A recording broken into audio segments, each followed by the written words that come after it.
ఈ వారం సీఎం రేవంత్ రెడ్డి కీలక రివ్యూలు చేశారు. కొత్త నిర్ణయాలు తీసుకున్నారు. ఎస్సీ వర్గీకరణ పూర్తవడంతో 20,000కు పైగా పోస్టుల భర్తీకి రెడీ అవుతుంది సర్కార్. వృద్ధుల సంక్షేమం కోసం డే కేర్ సెంటర్లు, హజ్ యాత్రికుల కోసం త్వరలో వసతి భవనం, వానాకాలం పంటల సాగుపై స్పెషల్ రివ్యూలు, జనం మీదతో ఎల్ఆర్ఎస్ నిబంధనల్లో మరిన్ని సడలింపులు, వైభవంగా సరస్వతి పుష్కరాలు, హైదరాబాద్లో డేటా సిటీ ఇవి ఈ వారం కీ హైలైట్స్. ఈ వారం ప్రభుత్వ ప్రోగ్రెస్ పై ఫుల్ రిపోర్ట్ ఇప్పుడు చూద్దాం.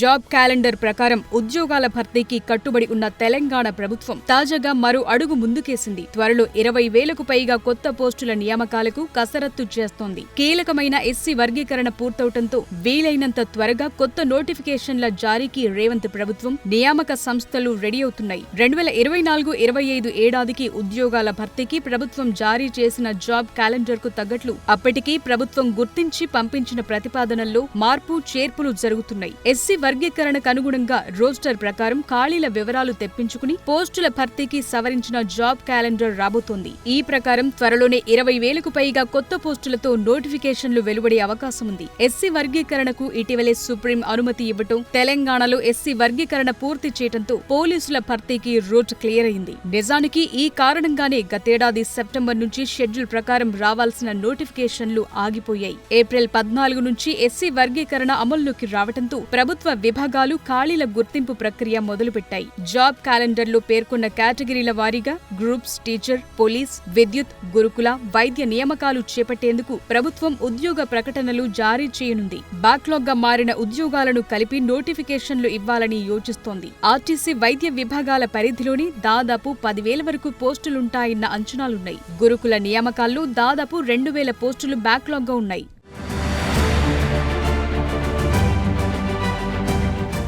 శనివారం రోజున సీఎం రేవంత్ కీలక శాఖలపై సమీక్ష నిర్వహించారు. మొదట జూబ్లీహిల్స్ జేఆర్సీ కన్వెన్షన్ లో we hub women acceleration program లో సీఎం పాల్గొన్నారు. మహిళా స్వయం సహాయక సంఘాల ఉత్పత్తుల్ని పరిశీలించారు. ఆ తరువాత యంగ్ ఇండియా స్కిల్ వర్సిటీపై సమావేశం, కోర్సులు, పురోగతిపై చర్చించారు. మైనింగ్ అధికారులతో జరిగిన సమీక్షలో రాష్ట్రంలో ఇసుక పంపిణీ విధానంపై అధికారులతో చర్చించారు సీఎం రేవంత్. ముఖ్యంగా ఇందిరమ్మ ఇండ్లకు ఉచిత ఇసుక సప్లైపై కీలక ఆదేశాలు జారీ చేశారు. అటు ఇరిగేషన్ పై మరోసారి రివ్యూ చేశారు సీఎం.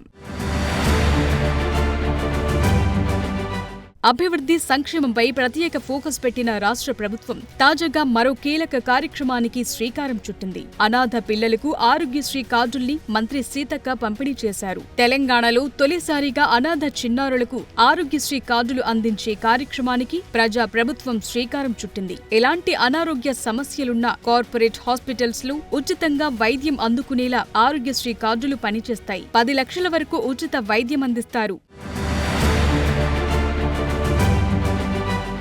రాష్ట్రంలో అన్ని వర్గాల ప్రజల సంక్షేమం కోసం కట్టుబడి ఉన్న ప్రజా ప్రభుత్వం మరో కీలక నిర్ణయం తీసుకుంది. నిరాదరణకు గురవుతూ ఒంటరి జీవితాలు గడుపుతోన్న వయోవృద్ధుల కోసం డే కేర్ సెంటర్లు ఏర్పాటు చేయాలని రేవంత్ రెడ్డి ప్రభుత్వం నిర్ణయించింది. కుటుంబీకులు ఉద్యోగాల కోసం ఇతర ప్రాంతాలకు వెళ్లటంతో ఒంటరి జీవితాన్ని గడుపుతున్న వారి కోసం 37 డే కేర్ సెంటర్లను పెట్టబోతోంది. పగలంతా వృద్ధులు ఈ కేంద్రాల్లో సేద తీరొచ్చు. అటల్ వయో అభ్యుదయ యోజన రూల్స్ ప్రకారం ఈ డే కేర్ సెంటర్లు నిర్వహించేందుకు రెడీ చేసిన ఫైల్ పై మహిళా శిశు సంక్షేమ శాఖ మంత్రి సీతక్క సంతకం చేశారు. వృద్ధుల్లో ఒంటరి భావనను పోగొట్టేందుకు ఈ కేంద్రాలు ఉపయోగపడనున్నాయి. వీటిని వయోవృద్ధుల సంక్షేమ శాఖ నిర్వహించనుంది. నిర్వహణకు ప్రభుత్వం ఏటా 4.61 కోట్లు ఖర్చు చేయనుంది. హైదరాబాద్, రంగారెడ్డి, మేడ్చల్, హనుమకొండ జిల్లాల్లో 2 చొప్పున, మిగతా 29 జిల్లాల్లో 1 చొప్పున ఈ కేంద్రాలను ఏర్పాటు చేస్తారు. ఒక్కో డే కేర్ సెంటర్లో 50 మందికి అవసరమైన ఏర్పాట్లుంటాయి. కిచెన్, డాక్టర్ రూమ్, విశాలమైన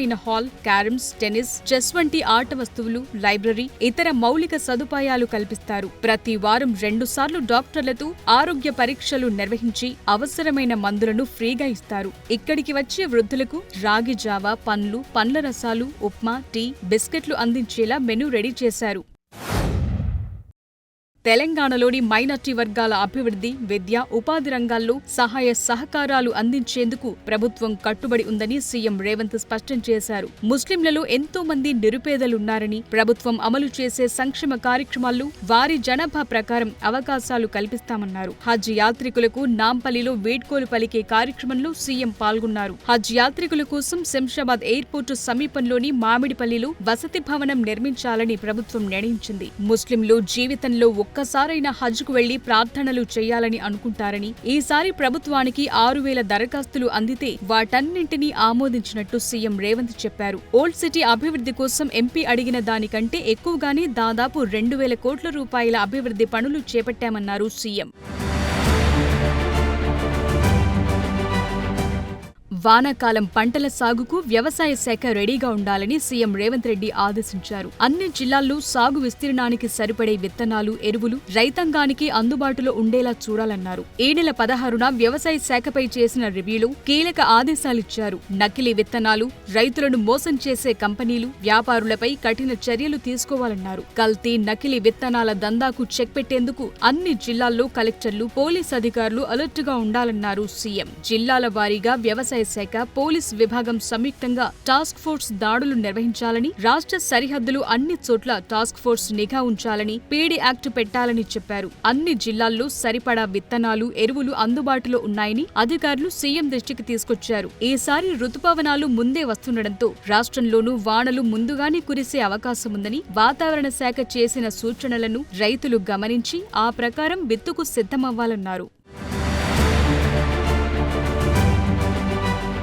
తెలంగాణలో గతంలో ఎన్నడూ లేనంతగా కరెంటు డిమాండ్ పెరగటంతో భవిష్యత్ అంచనాలు, అవసరాలకు తగినట్లుగా కరెంటు సప్లైకి రెడీగా ఉండాలని సీఎం రేవంత్ అధికారులను ఆదేశించారు. ఈసారి ఎంత డిమాండ్ పెరిగినా కరెంటు కోతలకు ఛాన్స్ లేకుండా పకడ్బందీగా వేసవి సీజన్ను విద్యుత్ శాఖ అధికారులు అధిగమించారు. పారిశ్రామిక అభివృద్ధిని దృష్టిలో ఉంచుకుని విద్యుత్ ప్రణాళిక తయారు చేసుకోవాలన్నారు. జూబ్లీహిల్స్ నివాసంలో ఈ నెల 16న పవర్ పై సీఎం రివ్యూ చేశారు. గతేడాదితో పోలిస్తే విద్యుత్ డిమాండ్ 9.8% పెరిగింది. ఈ ఏడాది విద్యుత్ డిమాండ్ అత్యధికంగా 17,162 మెగావాట్లకు చేరుకుంది. ఈ డిమాండ్ 2025-26లో 18,138 మెగావాట్లకు చేరే ఛాన్స్ ఉంది. దీంతో క్లీన్ ఎనర్జీ, పంప్డ్ స్టోరేజ్ పై ఫోకస్ పెట్టాలని సీఎం సూచించారు. కొత్తగా అమల్లోకి తెచ్చిన clean and green energy policy పైన దృష్టి సారించాలన్నారు. జీసీసీ హబ్ గా హైదరాబాద్ దేశంలో అందరి దృష్టిని ఆకర్షిస్తోంది. భవిష్యత్తులో డేటా సెంటర్ల హబ్ గా హైదరాబాద్ మారబోతోంది. హైదరాబాద్ లో డేటా సిటీ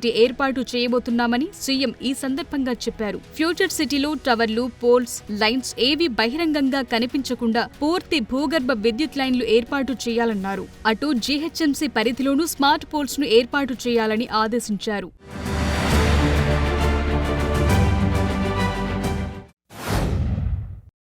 తెలంగాణ ఏర్పడ్డ తరువాత తొలిసారి జరుగుతోన్న సరస్వతి పుష్కరాలను రాష్ట్ర ప్రభుత్వం వైభవంగా నిర్వహిస్తోంది. ఇందుకోసం పకడ్బందీ ఏర్పాట్లు చేసింది. ఇబ్బందులు రాకుండా టెంట్ సిటీ రెడీ చేయించింది. ఈ కార్యక్రమానికి సీఎం రేవంత్ స్వయంగా హాజరై పుష్కర స్నానం చేశారు. తెలంగాణలో రాబోయే గోదావరి, కృష్ణ పుష్కరాలను అత్యంత అద్భుతంగా నిర్వహిస్తామన్నారు. ఈ ప్రాంతాన్ని ఒక పర్యాటక క్షేత్రంగా, ఒక ఆదర్శవంతమైన ప్రాంతంగా అభివృద్ధి చేస్తామన్నారు. కాళేశ్వరం క్షేత్రానికి సంబంధించి మాస్టర్ ప్లాన్ తయారు చేయాలని అధికారులను ఆదేశించారు.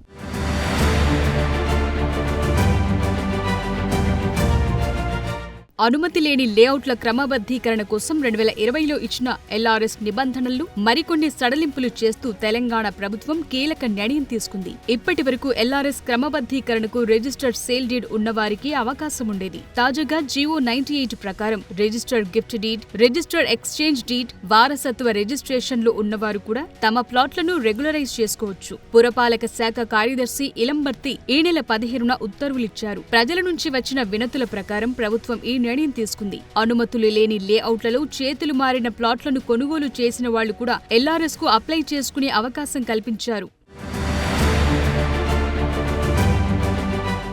మత్తు పదార్థాల కట్టడిలో హైదరాబాద్ సిటీ పోలీసులు చేపట్టిన చర్యలకు ప్రపంచ వేదికపై గుర్తింపు లభించింది. Excellence in anti narcotics award విభాగంలో మొదటి స్థానం దక్కింది. ఈ నెల 15న దుబాయ్లో జరిగిన వరల్డ్ పోలీస్ సమిట్ 2025లో నగర సిపి సివి ఆనంద్ ఈ పురస్కారం అందుకున్నారు. 3 ఏళ్ల క్రితం ఆయన సారథ్యంలో హైదరాబాద్ నార్కోటిక్స్ ఎన్ఫోర్స్మెంట్ వింగ్ హెచ్న్యూ ఏర్పడింది. గోవా, బెంగళూరు కేంద్రాలుగా డ్రగ్స్ సప్లై చేస్తున్న ఇంటర్నేషనల్ స్మగ్లర్లను అరెస్టు చేశారు. మత్తు పదార్థాల వినియోగంతో తలెత్తే అనర్థాలపై అవగాహన కార్యక్రమాలు నిర్వహించారు. డ్రగ్స్ నియంత్రణలో చేసిన కృషికి ఈ అవార్డు లభించింది.